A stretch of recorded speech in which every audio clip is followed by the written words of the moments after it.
Hey, what is going on, guys? This is SMAB Reviews, and today we are taking a look at the top 10 best albums of 2018. Rules are simple. One album per artist, and it had to come out in 2018. Besides that, it also has to be a full-length release.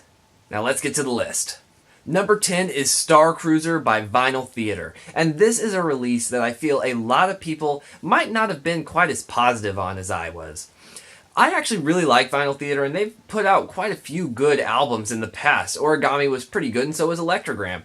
But I think that this is the pinnacle of their career thus far. It shows them knowing how to write really, really strong and powerful pop and indie rock melodies. Most of these songs are really catchy with a lot of really powerful emotions behind them. And while a lot of people do feel that this is a little more slapdash and a little less professional, as the band produced, wrote, and played everything by themselves, it doesn't really come across to me. It just seems personal.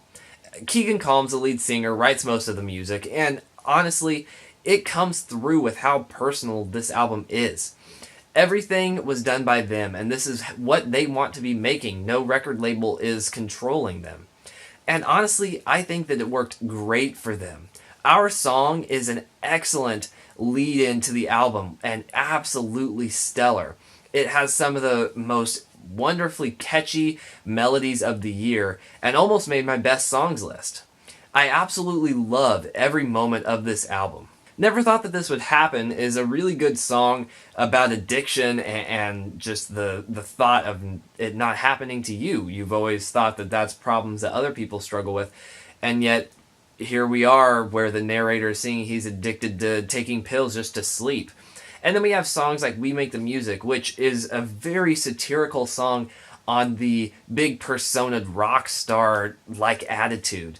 It's absolutely engaging, and almost every single one of these tracks connects so well and really shows them knowing how to write a perfect song. Now, it doesn't make it any higher because there are a couple tracks that do hold it back a little bit near the end of the album, but honestly, I really love Star Cruiser, and I think that this is a very personal and really exciting indie rock pop sort of album. I love it. On to number 9. Number 9 is Walk Between Worlds by Simple Minds. Simple Minds, it has been a really successful overseas band, but in America, they never really succeeded except for with their hit song, Don't You Forget About Me. One mistake that I did make in my video that a lot of people corrected me on, and I appreciate it, because this album is incredible, and after listening to this, I really dug into their back catalog and discovered that they are an incredible band. This is in that synthesizer sort of new wave sound, but it's not that cheesy novelty songs like, or bands like A Flock of Seagulls, where most of their music was kind of just a novelty and supposed to be kind of fun and silly, but didn't really have much substance. This was a new wave band that really had substance. They created really engaging music, and this album is nothing different from their past stuff because it is so incredibly good. Now, we do see them actually really blending well with a more modern rock sound, which is something that on my first listen really took me back because it's something you don't quite hear. A lot of legacy artists tend to lean more on the sound that they were popular for, and that's fine. I think that they should be doing that because that is the sound that they love and what they want to be doing. But Simple Minds took a more modern rock approach and combined it with that sound and made something really refreshing and new. Magic is an excellent example of this. It's got a ton of that synthesizer new wave sound, but with a very modern sounding production and a very modern sounding guitar style. Sense of Discovery is another song that almost made my best songs list, as it is incredible. It transcends this album with how beautiful some of the harmonies are and the instrumentation. It works so incredibly well. This band has really done some awesome stuff in the past, but honestly, I'd say that this is one of their best albums. I love it. I think that every single song in this album is so great. It has so much raw emotion behind it and so much excellent instrumentation, and really combines some of my favorite genres together and really even modernizes that new wave sound. It's absolutely incredible, and a band that absolutely deserves more recognition. Number 8 is I Hope You're Happy by Blue October. This album is very emotionally tinged, and that really is because of Justin Furstenfeld, the lead singer. He does such an incredible job. All of their last albums have been very emotionally moving and really powerful, and it's because of his voice. And honestly, the instrumentation's really strong too, but it's his voice that really brings it home. Because while the lyrics are very emotional and do hit home often, it's his delivery that no matter how much I can relate to a song, I can be moved by it because it's just such a raw and emotional style of vocal delivery. So many of these songs are absolutely incredible. I hope you're happy. The lead single and the title track is really catchy and just fun, and a very nice nod and a very mature look at just knowing that you don't have your significant other and you just hope they're happy. And I love the mature look at it. It's absolutely wonderful. Songs like King is another really, really good track that has so many excellent instrumentation choices and is really emotionally moving. How to Dance in Time could almost be a wedding song, which is ironic because the song's kind of talking about losing someone, but just getting back to how simple things are and just wanting to dance with them. And I love that. I love that sentiment, and it's so gut-wrenching hearing it from Justin Furstenfeld, again, an incredible vocalist. The honestly only problem with this album is Colors Collide, which is just kind of cheesy and talks about colors and the emotions that you would equate that with, and it's cheesy, but it's not bad. Honestly, this album is really strong, but that is one track that does hold it back a little bit. Number 7 is Paul McCartney's Egypt Station, and if we were just going based off of what ratings I gave to albums, then this would probably be in the top 5. I gave it a 9 out of 10 on my first listen, and I still love it, but some albums have just slowly hedged up over it, and that's because this album's really good and really fun, and you can tell that in this album, you can tell that Paul McCartney is having a lot of fun, and it comes through in the music. His voice sounds very buoyant and youthful, and he seems like he's making music that he really loves. Something that some of his past albums have kind of lost. And that's not to say that I think that there's a record label that's just putting their grip on him and making him put out certain types of music. It's Paul McCartney. We all know it'll sell, and no record label would be doing that, presumably. But in this album, it really does sound like this is something that he was wanting to make, something he was excited to make. And that comes through. And I think that's so important when you're looking at an album. If the artist is having fun and it comes through, then that's a huge part of it. Especially when you're making music just as simple and as fun as this. So many of these songs have such a childlike quality to it. I love songs like Come On To Me. While it's not deep, it's literally about flirting with another, it's still really enjoyable because there's so much joy behind Paul McCartney's voice. I love, while a lot of people don't, I do love Fuck You. And yes, it's cheesy and a little tongue-in-cheek, but it still works because it's got such an interesting sound behind it. It definitely does have that One Republic-y kind of sound, which I can't really say I mind. I love this song because, again, Paul McCartney seems to have a lot of pure and unadulterated happiness throughout this album, and that's huge. But we do get some more sentimental and more introspective moments on songs like I Don't Know, which really just talks about Paul McCartney's uncertainty with life. And I think that that's awesome to hear, especially from an artist who has aged so much and has been so successful that he still is not really sure about a lot of stuff. And it's a nice human moment from him.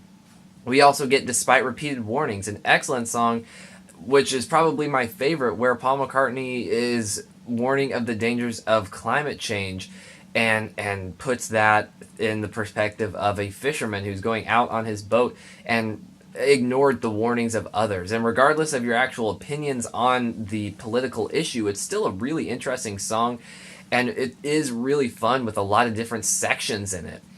This album has a lot of different sounds, which he pulls off excellently. The whole album sounds terrific, and like I said, above all, Paul McCartney is happy with this album, and it comes through in his voice. Plus, for how old he is in his upper 70s, he still sounds incredible. And he still has a very youthful attitude about his voice and his songwriting style. It's an awesome, awesome album, and I really do recommend it. If Paul McCartney kind of fell under the radar for you, this is a great point to come back into, because I feel like this is his best in years. His best since Flaming Pie, which is one of my favorite Paul McCartney solo albums of all time. Number 6 is Ruins by First Aid Kit, a band that was not on my radar at all until this release. And I was so taken aback. I just happened to listen to it, wasn't even planning on reviewing it. But it was one album that came out in January, which is a rather slow month for album releases. And man, did this album connect. The harmonies of these two sisters are so incredible. Their voices match perfectly together, and they sound so incredibly beautiful. I love every one of these tracks because it's a very simple Americana album, but their voices and their harmonies mesh so well. On top of that, the songwriting is absolutely beautiful and complements their voice perfectly. They know how to combine their voice with instruments, which is a surprisingly difficult thing to do as well as they do it.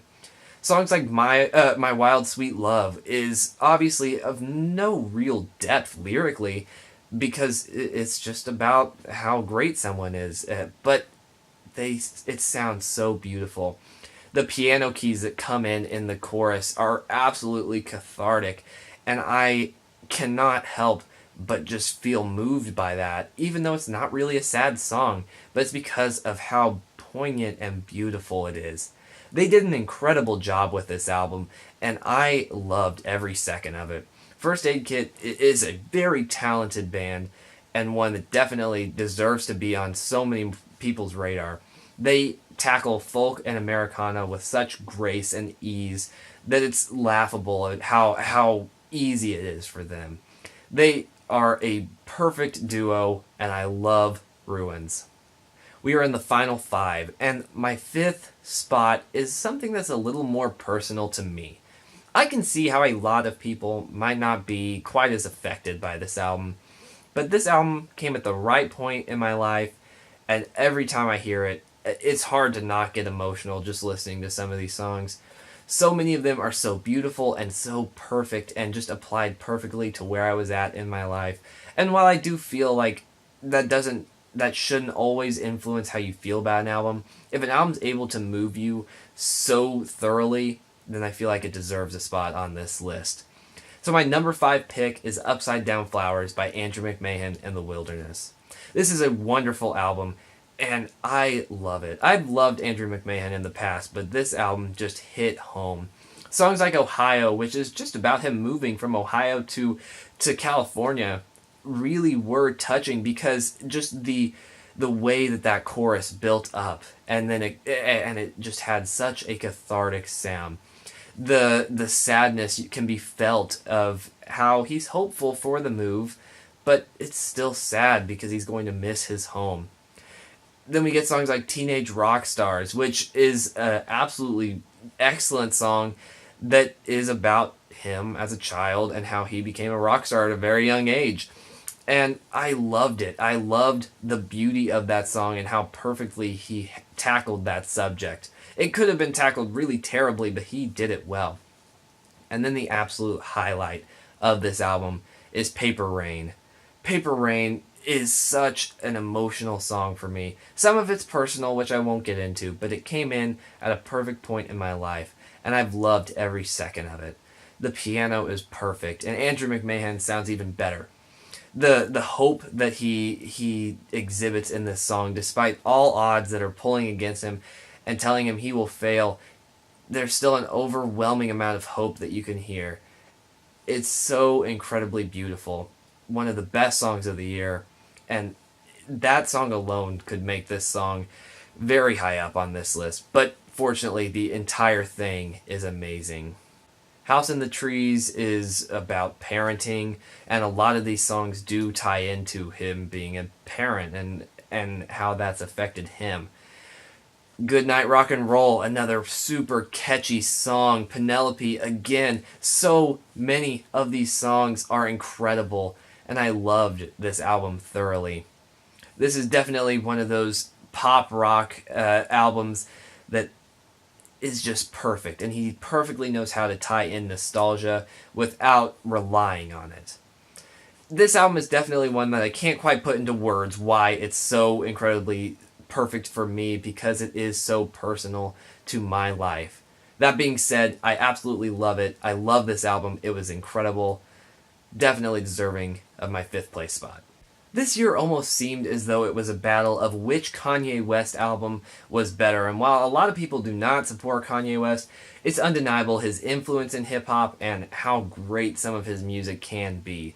He's a very controversial figure, and by no means am I endorsing some of the statements that he said. That being said, I'm definitely taking the side of Ye. Ye is absolutely awesome, and definitely deserving of my number 4 spot.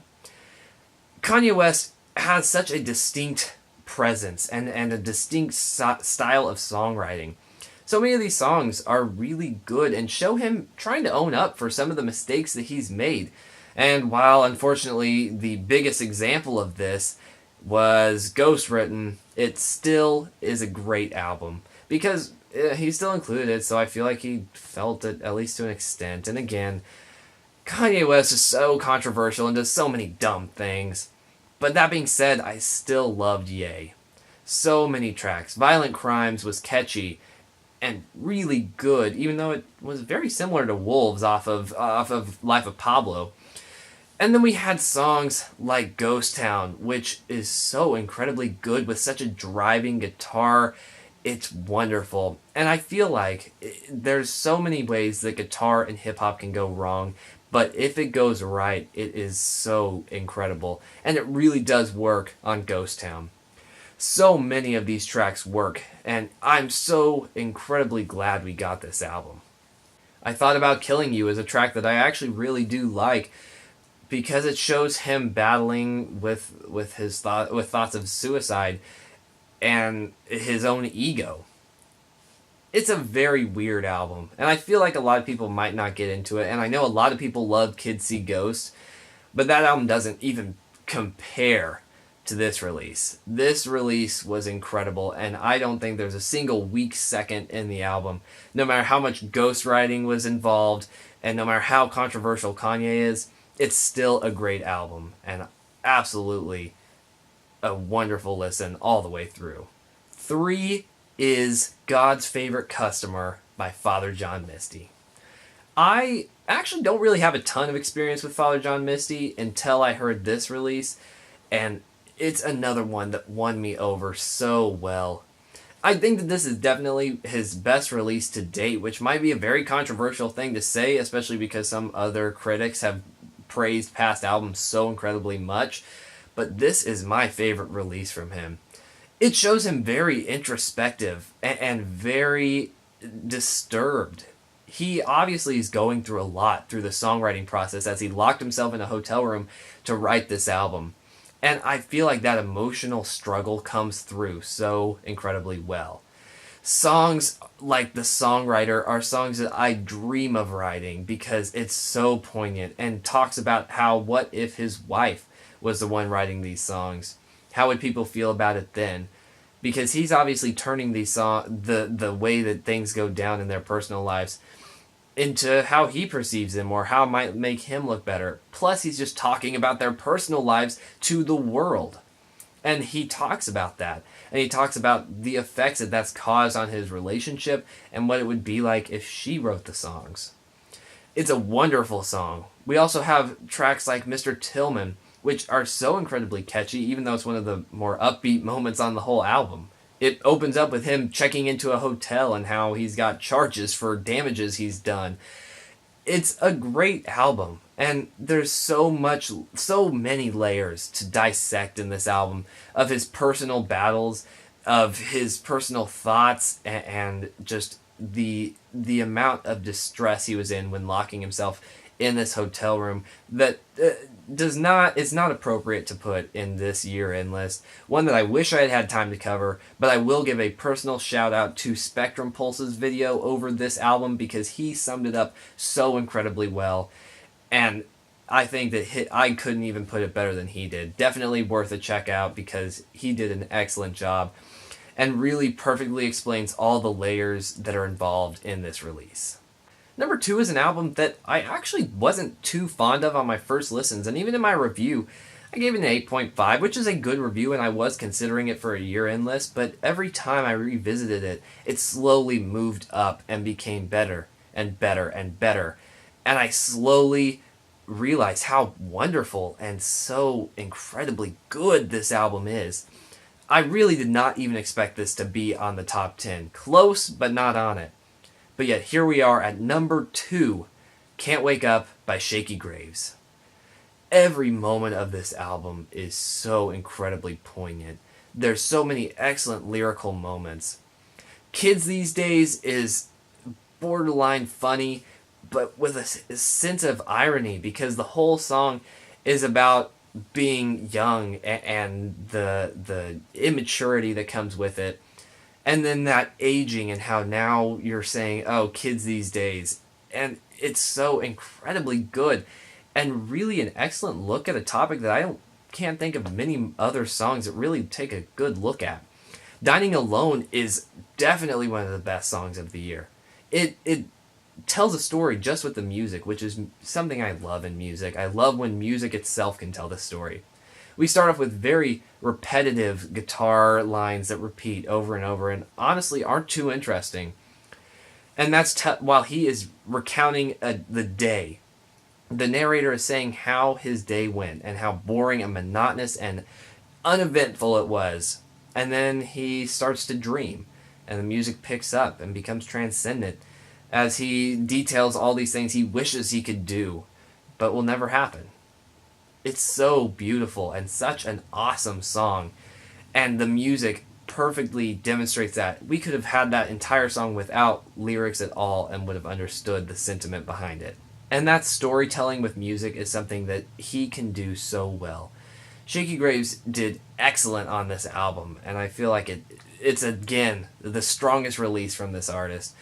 It's so good, and being able to actually write music where the music can tell the story is incredibly difficult, and one that he pulls off so well. Alright, there's a lot of albums that you might be thinking will be coming at number 1. Lots of albums that other critics have given 9s and 10s. And while some albums, like Daughter's release, didn't quite interest me or grab me the way that some certain critics have been engaged by it, one release definitely did. That's Dirty Computer by Janelle Monae. Talk about an excellent album. It really is a concept album of the rise of technology and decreased human interaction. Kind of goes along that line, but yet it's still really good. And there is a motion picture that goes along with it that really is powerful and really fun to look at.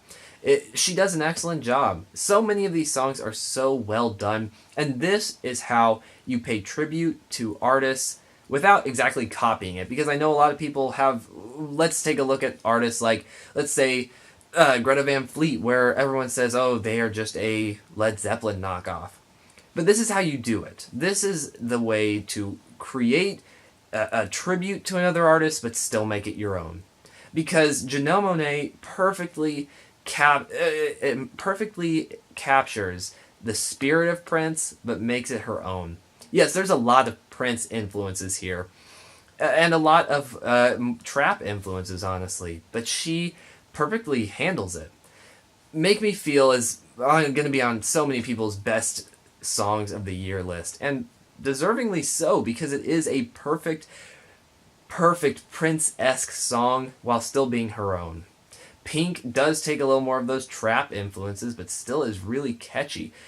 It's so incredibly good. Janelle Monae is perfect behind the mic, and the songwriting here is so powerful. She knows perfectly how to craft a perfect song. I loved every moment of this album, and I can't think of a single second that I wish wasn't on it. It tells an awesome story, one that cannot be perfectly captured by simply speaking it. You must listen to this album.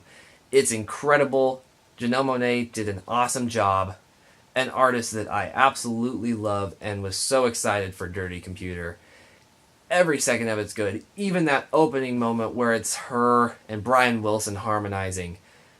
If that doesn't get you interested, I don't know what will, because this album is awesome. And there's nothing more to be said than that. It takes my breath away just listening to it. It's one of those kinds of albums. This is not just an album of the year material. This is an album of the decade material. That's how good it is. Thank you guys so incredibly much for watching this video. It really does mean a lot to me. What did you guys think? And what were your top 10? Please let me know down below. I'd love to hear. Besides that, year-end season, list season is done. Thank goodness. This is a lot of work, but I love doing it for you guys. I look forward to an excellent 2019 with all of you. I'll see you guys then.